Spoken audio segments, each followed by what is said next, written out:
What if I told you that everything you know about Itachi Uchiha is incomplete? A hero, a villain, a brother, a traitor. People have called him many things, but today, we're not here to praise him. We're here to question him. Because what if his greatest sacrifice was never truly necessary? What if the massacre of the Uchiha clan was not destiny, but failure? Failure of a system, failure of leadership, failure of choices. And in the middle of all that failure stood a 13-year-old boy, forced to decide the fate of thousands. Part 1. A child of war. Itachi was not born into peace. He was born into the aftermath of war, a world where children were taught how to kill before they learned how to live.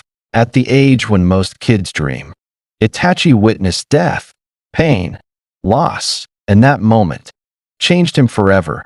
He didn't want power. He didn't want glory. He wanted peace. But the world he lived in didn't allow that, because peace in the shinobi world was always temporary. Part 2. The Uchiha isolation. After the Nine Tails attack, suspicion fell on one clan, the Uchiha. They were pushed to the edge of the village. Watched, monitored, distrusted. The same people who helped build Konoha were now treated like enemies, and slowly, resentment turned into anger, anger turned into rebellion, and rebellion turned into a plan, a coup. Part 3. A spy between two worlds. Itachi was trapped between his clan and his village, loved by both, trusted by both, and forced to betray one.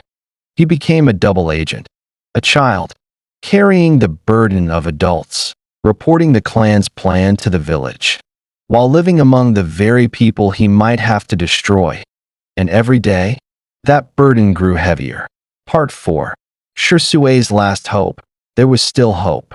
A man named Shisui Uchiha, a friend, a brother figure, and the only one who believed that bloodshed wasn't necessary.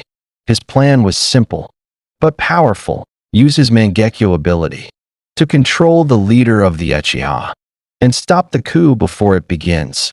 No war, no massacre, no tragedy, just peace. But that hope was stolen by Danzo Shimura, a man who believed fear was the only way to control the world. Shisui lost his eye, and with it, the last peaceful solution. Before dying, he entrusted everything to Itachi, and in that moment, Itachi lost more than a friend. He lost the last easy way out. Part 5. The order. Time ran out. The coup was near. Tension was at its peak, and that's when the order came. From the darkness of the system, eliminate the Uchiha. Not negotiate, not delay, not solve, eliminate. Even the third Hokage, Hiruzen Sarutobi, who wanted peace, couldn't stop it, and the burden fell on Itachi. Part 6. The Night of Darkness. That night was silent, too silent, because in that silence, a massacre began. One by one, lives were erased, families destroyed, dreams ended, and at the center of it all was a boy who didn't want to be there. He wasn't fighting enemies. He was killing his own people, his own blood, his own parents. And yet, he didn't hesitate, because hesitation would mean failure, and failure would mean war. Part 7. Sasuke, the final piece. There was one person Itachi couldn't kill, his little brother, Sasuke Uchiha. Instead, he chose something worse. He made Sasuke hate him, because hatred would give Sasuke strength. Strength to survive. Strength to kill him one day. Itachi didn't just sacrifice his clan. He sacrificed his identity, his love, his humanity. Part 8. The debate. Was it necessary? Now we return to the question. Was it necessary? Yes. Because a war could have destroyed everything. No. Because peace was still possible. Yes. Because time had run out. No. Because time was taken away. Yes. Because Itachi chose logic. No. because others forced that logic on him. Final verdict. Itachi's sacrifice was not the only path, but it became the final one, not because it was right, but because everything else failed.